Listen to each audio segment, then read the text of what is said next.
جان قربان ہو جائے. ہم امت مسلمہ میں وحدت چاہتے ہیں, اتحاد چاہتے ہیں, ہر قربانی دیں گے, جانوں کی قربانی دیں گے, مال کی قربانی دیں گے امت مسلمہ کے درمیان وحدت کے لیے, اتحاد کے لیے. لیکن کبھی بھی آپ اپنے اصولوں سے دستبردار نہ ہوئیے گا. اتحاد انضمام نہیں ہوتا ہے. اتحاد کا مطلب کہ اپنے مکتب کے اصولوں پر رہتے ہوئے جو مشترکات ہیں ان میں انسان آ کر ایک دوسرے کا احترام کرے. لیکن کیا ہم اتحاد کی خاطر بنو امیہ کی دشمنی سے ہاتھ اٹھا لیں, ہم لعن طعن کرنا چھوڑ دیں؟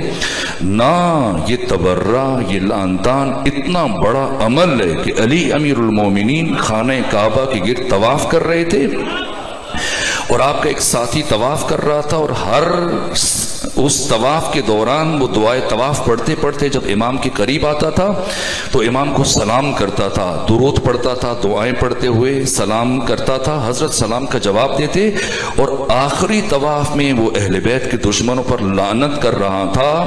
جب مولا متقیان سے قریب آیا, سلام کرنے لگا, حضرت نے پہلے سے کہہ دیا نہ, اب سلام نہ کرنا, جو عمل انجام دے رہے ہو اسی کو انجام دو.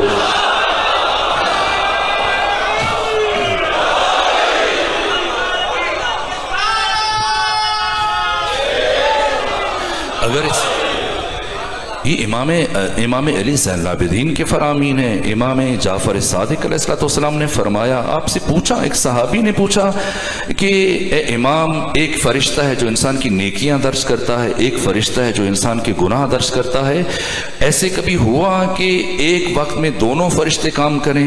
سوال کرنے والا کچھ بھی سوال کر سکتا ہے.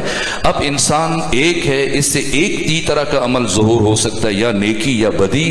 جب نیکی کرے گا تو وہ نیکی لکھے گا, جب برائی کرے گا تو وہ برائی لکھے گا. لیکن صحابی نے عجیب سوال کر دیا, اور جب سامنے امام ہو تو پھر کوئی بھی سوال کیا جا سکتا ہے, اس لیے کہ حجت خدا وہی ہوتا ہے جو کبھی زندگی میں لا ادری نہ کہے, نہ یہ کہے کہ میں نہیں جانتا, نہ یہ کہے کہ میں بیٹی سے پوچھ کے تمہیں بتاؤں گا. یہ 14 کے 14 شاگرد خدا ہیں, جس نے جب بھی پوچھا ہے زندگی میں, 14 میں سے جس سے پوچھا ہے, بچپنے میں پوچھا تو انہوں نے بچپنے میں جواب دیا, جوانی میں پوچھا گیا جوانی میں جواب دیا, بڑھاپے میں پوچھا گیا بڑھاپے میں جواب دیا. چھٹے امام سے کسی نے یہی ایسی طرح کا سوال پوچھ لیا. اب آپ سے پوچھا جائے کہ بتائیں کیا ایسا ممکن ہے کہ بیک وقت دونوں لکھ رہے ہوں؟ نہ, یہ تو ممکن نہیں ہے نا. یا نیکی لکھے گا یا پھر برائی لکھے گا, چونکہ انسان یا نیکی کرے گا یا برائی کرے گا.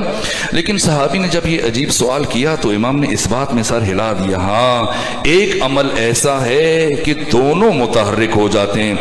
کون سا عمل؟ نیکی لکھنے والا بھی متحرک ہو جاتا ہے, گناہ لکھنے والا بھی متحرک ہو جاتا ہے.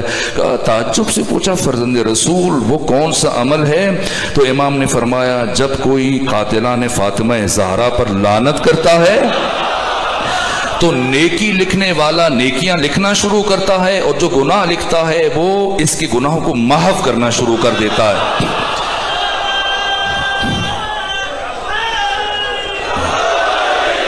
زندگی میں